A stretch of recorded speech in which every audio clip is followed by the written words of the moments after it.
বাস্তব সংখ্যা অধ্যায় 1 আজকে আমাদের অধ্যায়ের ধাপ 5 নাম্বার ক্লাস। এর আগে আমাদের ধাপ 4টি ক্লাস চলে গেছে। ওইখানে আমরা মূলদ অমূলদ সংখ্যা কাকে বলে, বাস্তব সংখ্যা কাকে বলে, যোগ বিয়োগ এবং মূলদ সংখ্যার প্রমাণ, অমূলদ সংখ্যাগুলোর প্রমাণ কিভাবে করে সবগুলা প্রশ্নই ওখানে আনসার করা আছে। যারা আগের ক্লাসগুলো করিনি তাহলে আগে ওই ক্লাসগুলো করে আসবা। আজকে আমরা কিন্তু গুণন অঙ্কগুলো করব। ঠিক আছে, দেখো আমরা ক নাম্বার প্রশ্নটা দেখতে পাচ্ছি 0.3 আবৃত ইন্টু 0.6 আবৃত। খ নাম্বার 2.4 আবৃত, 0.81 দুইটার উপরেই কিন্তু আবৃত আছে। গ নাম্বার প্রশ্নটা দেখতে পাচ্ছ 0.62 আবৃত আর 6 কিন্তু অনাবৃত। তাহলে আবৃত এবং অনাবৃত আমরা কিভাবে করব একটু রাফের মাধ্যমে দেখি। আমরা ছোট ক্লাসে যা করছিলাম এইটা একটা অপশন দেখে নিই আমরা আগের ক্লাসে। যদি কোনো সময় আমাদের এরকম সংখ্যা থাকতো, ধরো এটা একটু যদি তো অঙ্ক থাকতো, তাহলে তুমি কি করতা? প্রথমে 3 লিখতা, দশমিকের জন্য একটা 1 লিখতা, আর দশমিকের পরে সংখ্যা একটা শূন্য দিতা। এভাবে কিন্তু তোমরা আনসার করছো। ঠিক আছে, আরেকটা আমি রাফ দেখাচ্ছি। যদি এরকম থাকতো যেমন 3, 5 এভাবে যদি থাকতো, তখন তোমরা কি করতা? আগে টোটাল সংখ্যাটা এখানে লিখতা, লেখার পর দশমিকের জন্য আমরা 1 দিতাম, আর দশমিকের পরে সংখ্যা যে কটা ওই কটা শূন্য দিতাম। এভাবে কিন্তু আমরা সংখ্যাগুলো করছি। কিন্তু আমরা আজকে কি করব? আবৃত যে সংখ্যা আছে এগুলাকে আমরা ভগ্নাংশে প্রকাশ করব। কিভাবে করা যায় এবং তার গুণ কিভাবে করা যায় দেখো। এই লাইন থেকে তাহলে আমরা কি লিখব? এখানে আবৃত আছে, দশমিকের পর আবৃত, তাহলে আবৃতকে আমরা 9 দ্বারা তুলি। আবৃত থাকলে 9 দিতে হবে, দশমিকের পরে একটা সংখ্যায় থাকবে। আর আবৃত সংখ্যাটা যা আছে এবং টোটাল যা সংখ্যা আছে লিখব। আর আবৃত ছাড়া বাকি যে ডিজিটগুলো আছে ওটা বিয়োগ দিতে হবে। যেমন আবৃত ছাড়া কিচ্ছু নেই, শূন্য। পরেরটা দেখো, তাহলে আরও ক্লিয়ার হবে। দশমিকের পরে একটা সংখ্যা আছে, একটা আবৃত থাকলে 9। ঠিক আছে, আবৃত শুধু 9 দ্বারা পরিবর্তন করা যাবে। তারপরে এখানে 6 আছে, 6-এর পরে আর কোনো ডিজিট কোনো সংখ্যা নেই, তাহলে শূন্য। এইভাবে করতে হবে। তাহলে এখানে কত? 3, 9, তারপরে এখানে 6, 9। এটা আমরা যদি কাটাকাটি করি, দেখো কিভাবে করা যায়। এটা যদি আমরা এইভাবে কাটি তাহলে হবে 3, 3 দিয়ে যদি এখানে কাটি তাহলে হবে 2। তাহলে উপরে থাকবে কত বলো? 2, নিচে থাকবে 9। এটা কিন্তু আমরা ক্যালকুলেটরে আর একটা আনসার বের করতে পারবো। যেমন উপরে আছে 2, নিচে আছে কত? 9। স্ক্রিনে ভালো করে খেয়াল করো। এটা যদি আমরা ভাগ করি, দেখো আরেকটা দশমিক বিন্দু চলে আসে, 2, 2, 2, মানে আবৃত সংখ্যা চলে আসে। তাহলে এইখান থেকে দুইটা আবৃত সংখ্যা মিলে একটা আবৃত সংখ্যা চলে আসছে। তাহলে এখানে একাধিক সংখ্যা যদি সব একরকম হয় তাহলে কিন্তু আমরা এখানে আবৃত দেই। তাহলে এইটাই আনসার। পরীক্ষায় যদি এইটা আনসার থাকে এটা দিবা, আর যদি এইটা আনসার থাকে তাহলে এইটা দিবা। তোমাদের যেটা সহজ হবে সেটা। পরীক্ষাতে এটাও অপশনে থাকতে পারে, এমসিকিউ এ, অথবা এক কথায় প্রকাশ। তোমরা 8 পর্যন্ত করলেও আনসার সঠিক, এই পর্যন্ত করলেও আনসার সঠিক হবে। আশা করি তোমরা সুন্দর করেই বুঝতে পারছো। আরও কয়েকটা না দেখলে তাহলে কিন্তু তোমাদের এটা ক্লিয়ার হবে না। আমরা খ নাম্বার প্রশ্নটা দেখি, তাহলে কিন্তু আরও ক্লিয়ার হবো। আচ্ছা, খ নাম্বার প্রশ্নটা আমরা তুলব। 2.4 আবৃত, 0.81 আবৃত। দেখো টোটাল দশমিক বিন্দুর পর একটা ডিজিট, একটা 9, আর সম্পূর্ণ মিলে কত? 24। আর আবৃত ছাড়া বাকি ডিজিটটা বিয়োগ।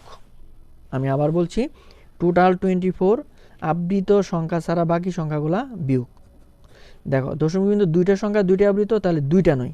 যেমন একটা আবৃত, একটা 9, দুইটা আবৃত, দুইটা 9, তাহলে 81। আর আবৃত সংখ্যা ছাড়া কোনো কিছুই নেই, তাহলে শূন্য। তাহলে এখানে কত আসবে দেখো? 22, 9, আর এখানে আসবে 81, 99। এখন দেখো তোমরা কিন্তু এটা সহজে কাটাকাটি করতে পারো। কাটাকাটি না করেও কিন্তু তোমরা একটা পদ্ধতি ইউজ করতে পারো। ক্যালকুলেটর ইউজ করে যদি সম্পূর্ণ তোলো তাহলে তোমাদের কিন্তু আনসারটা দিয়ে দিবে। দেখো আমি ক্যালকুলেটরতেও দেখাচ্ছি এবং টোটাল কিভাবে কাটাকাটি করতে হয় দুইটাই দেখাচ্ছি। দেখো উপরে আছে 22, নিচে আছে 9, সেম তুলবা। দেখো ক্যালকুলেটর ফলো করো তোমরা। তারপরে কত আছে? 81, নিচে আছে কত? দেখো 99। দেখো ইকুয়ালে চাপ দেওয়ার সঙ্গে সঙ্গে 2 বের হয়ে আসছে। দেখছো কত সহজে আনসার চলে আসে। তাহলে উপরে যে ক নাম্বার প্রশ্নটা আমরা যদি টোটাল এটা আনসার দিয়ে দিই তাহলে কিন্তু এই আনসারটা চলে আসবে। ঠিক আছে, তোমরা কিন্তু এটা লিখতে পারো, এই আনসারটাও চলে আসবে, এটাও চলে আসবে। দেখো আর আমরা যদি কাটাকাটি করি, ক্যালকুলেটর না থাকে, তাহলে আমরা কিভাবে করব? দেখো এটা দিয়ে যদি এটারে কাটি আমরা কত 9 নং নং কত হয় 81, 9 আবার এখানে গেলে হবে 11, 11 যদি আমরা 22 কাটি তাহলে কিন্তু 2 আসবে। তাহলে তোমাদের যেটা সহজ সেইটাই কিন্তু আনসার করতে হবে। দেখো গ নাম্বার করলে কিন্তু তোমাদের আরও ক্লিয়ার হয়ে যাবে। গ নাম্বার প্রশ্ন, আমরা প্রশ্নটা দেখে নেই। তোমরা হয়তো স্ক্রিনে দেখতে পাচ্ছ এইখানে গ নাম্বার প্রশ্ন 0.62, এখানে কিন্তু একটা অনাবৃত একটা আবৃত, এখানে কিন্তু শিকার, ঠিক আছে। আগেরগুলা কিন্তু একরকম ছিল। দেখো টোটাল দশমিক বিন্দুর পর দুইটা আছে, একটা আবৃত একটা নয়। আবৃত যেহেতু এইখানে নাই তাহলে এখানে শূন্য দিয়ে পূরণ করতে হবে। দশমিকের পরে দুইটা ডিজিট দুইটাই হতে হবে। দশমিকের পরে কয়টা ডিজিট 1 2, দুইটা ডিজিট দুইটাই হতে হবে। আবৃতর জন্য নয়, আবৃত না থাকলে শূন্য, এইটাই কিন্তু বোঝার, ঠিক আছে। তাহলে টোটাল সংখ্যা 62, আর আবৃত ছাড়া যেই সংখ্যাটা থাকবে ওই সংখ্যাটা বিয়োগ। আর এটা আমরা পারবো, এটা আবৃত একটা আছে 9, আর এখানে থাকবে 3। এটা যদি আমরা বিয়োগ করি তাহলে কত হবে 56, আর নিচে আছে 90, উপরে আছে 3, নিচে আছে 9। আমরা কিন্তু এইগুলা ক্যালকুলেটর মাধ্যমে কিন্তু আনসার করতে পারি, কিছুক্ষণ আগেও দেখলাম। দেখো আমি টোটাল তুলব, কত আছে উপরে 56, নিচে আছে 90, তারপর আছে গুণন, তারপরে আছে উপরে আছে কত 3, আর নিচে আছে কত 9। দেখো টোটাল কিন্তু আনসার চলে আসছে। স্ক্রিনে কিন্তু তোমরা আনসার দেখতে পাচ্ছ 28/135। আচ্ছা তোমরা যদি কাটাকাটি করো তাও কিন্তু পারবে। দেখো এখানে যদি আমি কাটি এখানে কিন্তু থাকবে 3, আর এটা যদি আমি 2 দিয়ে ভাগ করি তাহলে এখানে আসবে 28, আর 2 দিয়ে ভাগ করলে এখানে আসবে 45। দেখো 3 আর 45 গুণ করলে 135, আর উপরে আছে 28। তোমরা কিন্তু এভাবেও আনসার করতে পারো। আশা করি তোমরা সুন্দরভাবে বুঝতে পারছো। এখন কিন্তু আমরা ভাগ অঙ্কগুলা করব। দেখো ভাগগুলা আমরা এখন কিভাবে করতে পারি, এখন দেখো ভাগের অঙ্কগুলাও কিন্তু একই নিয়ম। এই যে দেখো সেম গুণনে যে অঙ্কটা করছো তোমরা এখানেও কিন্তু সেম আসছে। তাহলে কি থাকবো দশমিক বিন্দুর উপরে একটা আবৃত সংখ্যা একটা নয়, এখানেও 6। আমরা শূন্য কিন্তু বিয়োগ দিতে পারি, শূন্য কিন্তু বিয়োগ দিলেও যা, না দিলেও তাই। তা দশমিক বিন্দুর পর একটা আবৃত তাহলে একটা 9 হবে। তাহলে এখানে 3 9 ভাগ 6 9। দেখো ভাগ থাকলে আমরা কি করব 3 9 ভাগ থাকলে কিন্তু আমরা এই ভাগ চিহ্নকে গুণন বানার পর, আর এই যে ভাগের ডান পাশে যে সংখ্যাটা থাকবে এটা একটা নিচেরটা উপরে, উপরেরটা কিন্তু নিচে চলে আসবে। এখন দেখো কাটা দিলে দেখো এখানে কত বের হয় 2 বের হয়। তাহলে কিন্তু এই 2টা কিন্তু নিচে, আর উপরে মনে মনে একটা 1 দিতে হবে। এইটা যদি নিচে যদি কোনো সময় কাটাকাটি করে সংখ্যা থাকে তাহলে কিন্তু নিচে 2 দিতে হবে, উপরে কিন্তু 1 দিতে হবে, নাহলে কিন্তু তোমার অঙ্ক ভুল হয়ে যাবে। কারণ হলে এটার আনসার আসবে কিন্তু 0.5, ঠিক আছে। এটা ভাগ করলে কি আসবে 0.5। আর যদি শুধু 2 লেখো, 2 লিখলে কি তোমার এই আনসারের সাথে মিলবে? চিন্তা করো তো। সুতরাং নিচে যদি কোনো কাটাকাটি করার পর যদি নিচে সংখ্যা থাকে তাহলে কিন্তু নিচে সংখ্যায় দিতে হবে, ঠিক আছে। আর উপরে একটা 1 দিতে হবে। আর এই কাটাকাটি সংখ্যাটা যদি উপরে থাকতো তাহলে শুধু 2 লিখতে পারবা। আশা করি তোমরা বুঝতে পারছো।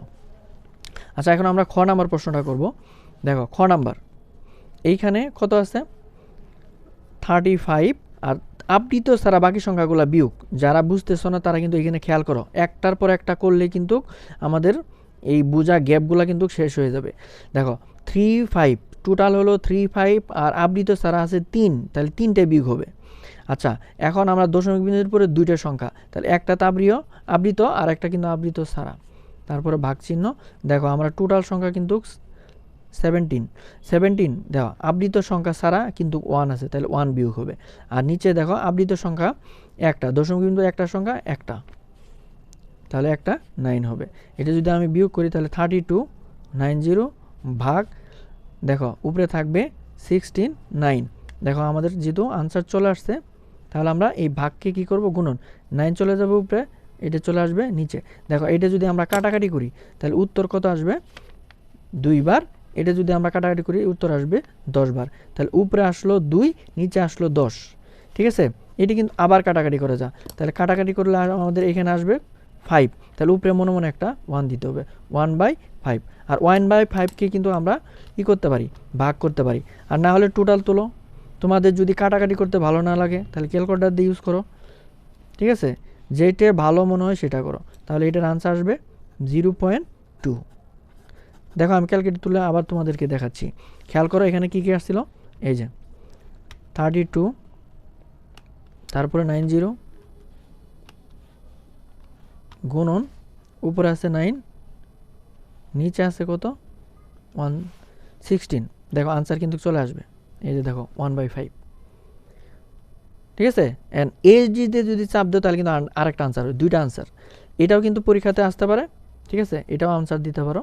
এটাও কিন্তু পরীক্ষাতে আনসার এইটুক বন্ধ থাকতে পারে, এইটুক বন্ধ থাকতে পারে। এই যে 1/5 ইজ এসডি। দেখো এসডি চাপ দিলে কিন্তু আমাদের আরেকটা আনসার চলে আসবে।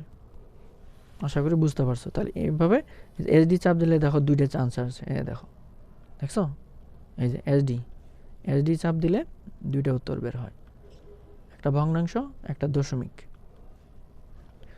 ঠিক আছে, আমরা এখন গ নাম্বার প্রশ্নটা করব।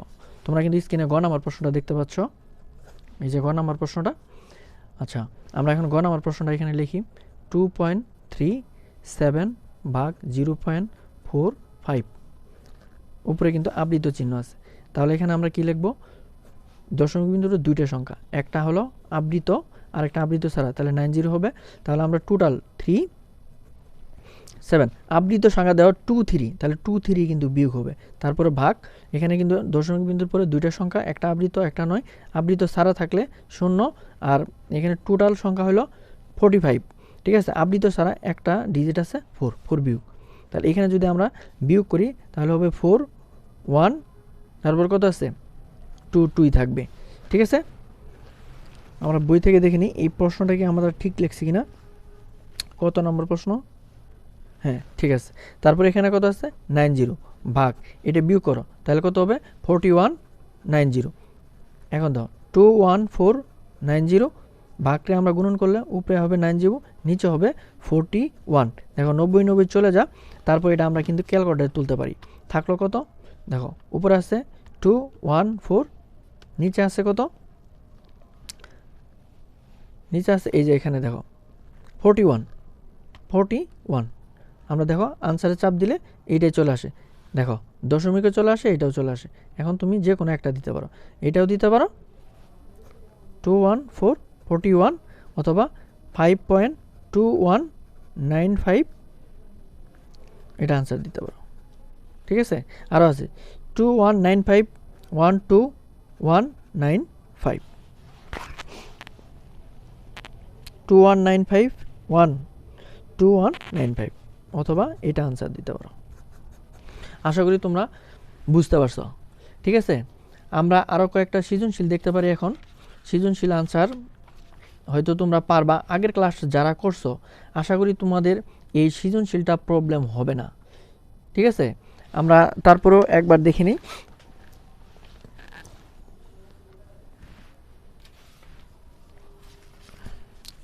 এখন বইতে চলে আসো, আমরা বইয়ের স্ক্রিনটা একটু দেখব। দেখো বইয়ের স্ক্রিনে আমরা কিন্তু তাহলে এগুলা শেষ। এইখানে 20 নাম্বার প্রশ্নটা কিন্তু কমন আছে। এদিকে নিচের সংখ্যাগুলো মূলদ এবং কোন সংখ্যাগুলো অমূলদ লিখো। তাহলে নিচের কোন সংখ্যা মূলদ আর কোন সংখ্যা অমূলদ। আমরা যদি আগের ক্লাসগুলো না করি তাহলে কিন্তু এই অঙ্কগুলো আমরা আনসার করতে পারবো না। দেখো কত ইজিলি আমরা এই আনসারগুলো করে ফেলি। দেখো 20 নাম্বার প্রশ্নের শুধুমাত্র আমরা দেখব মূলদ না অমূলদ। খেয়াল করো 20 নাম্বার কাছে 0.4 আবৃত। আমরা জানি আবৃত সংখ্যা কি সংখ্যা, আনসার লিখে দেই এখানে ANS আনসার। আবৃত থাকলেই হলো মূলদ। তাহলে দেখো আমাদের কিন্তু আনসার চলে আসছে।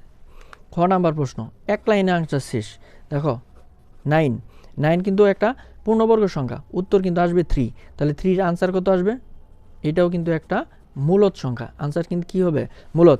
যারা আগের ক্লাসগুলো করছো তারা অবশ্যই পারবা এগুলো MCQ। রুট ওভার দেখো 11 আমরা ক্যালকুলেটর দিয়ে দেখি, এটি কিন্তু পূর্ণবর্গ সংখ্যা না। দেখো আমরা যদি 11 তুলি, দেখো আমাদের আনসারটা কি চলে আসে।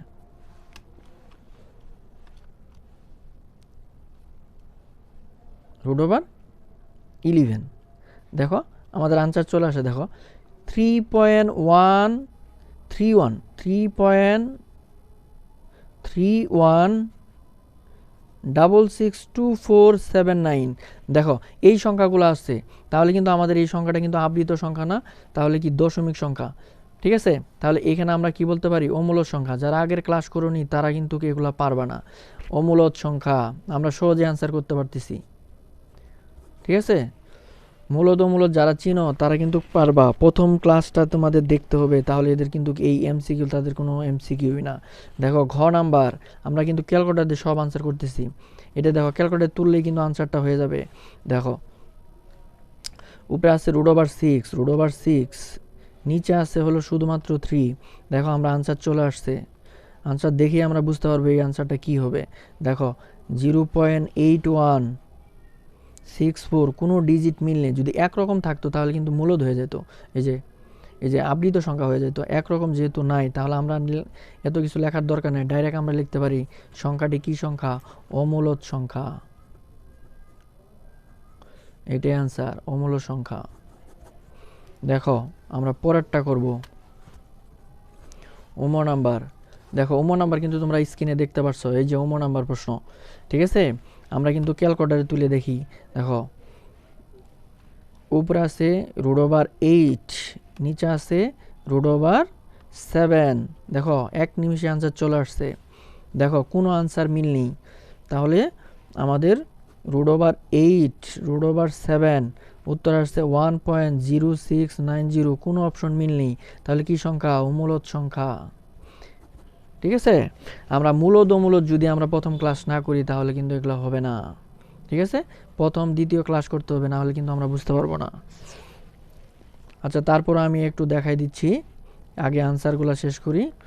তোমরা যারা বুঝতে সমস্যা হচ্ছে আমি আরেকবার দেখাবো। আচ্ছা তাহলে এখানে কত আছে, উপরে আছে √27,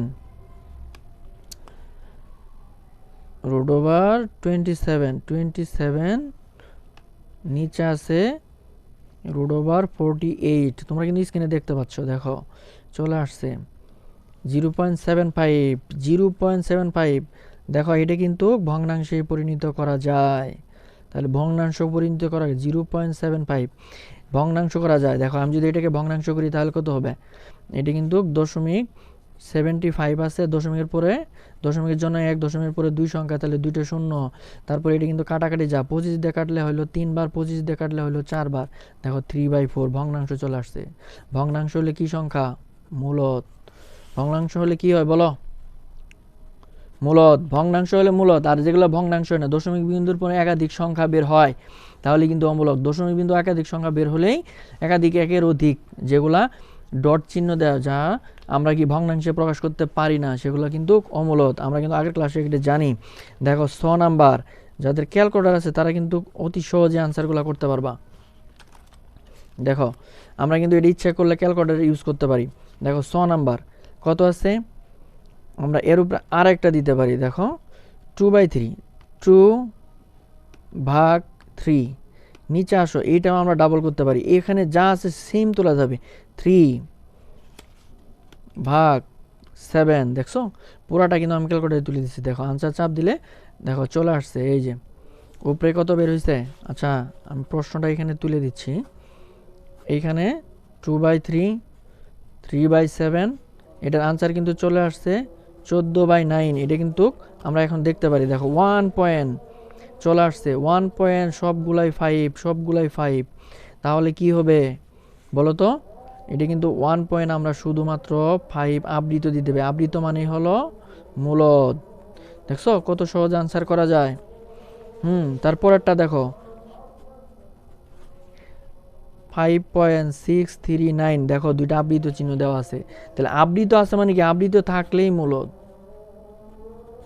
ঠিক আছে, আর মূলদ সংখ্যার কিন্তু আমরা 4টা অবশ্যই প্রথম ক্লাসে দেখে নিব।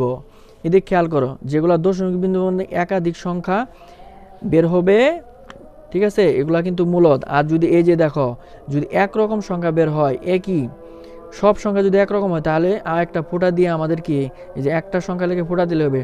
যদি একরকম সংখ্যা না বের হয়, ওগুলোই কিন্তু অমূলদ। আর একরকম সংখ্যা যদি বের হয়, এটাই কিন্তু আবৃত হয়ে যাবে। আবৃত সংখ্যাগুলো মূলদ সংখ্যা। ঠিক আছে, আর দেখো পূর্ণ সংখ্যা মূলদ সংখ্যা, আবৃত সংখ্যা মূলদ সংখ্যা। আশা করি তোমরা বুঝতে পারছো। ঠিক আছে, আমরা এখন দেখো সৃজনশীল আনসার করব। তোমরা স্ক্রিনে দেখো 22 নাম্বার প্রশ্নটা দেখতে পাচ্ছ। 22 নাম্বার এই সৃজনশীলটা প্রশ্ন আনসার করব। আমরা কিভাবে আনসার করব? এক নিমিষে আনসার করে দিব।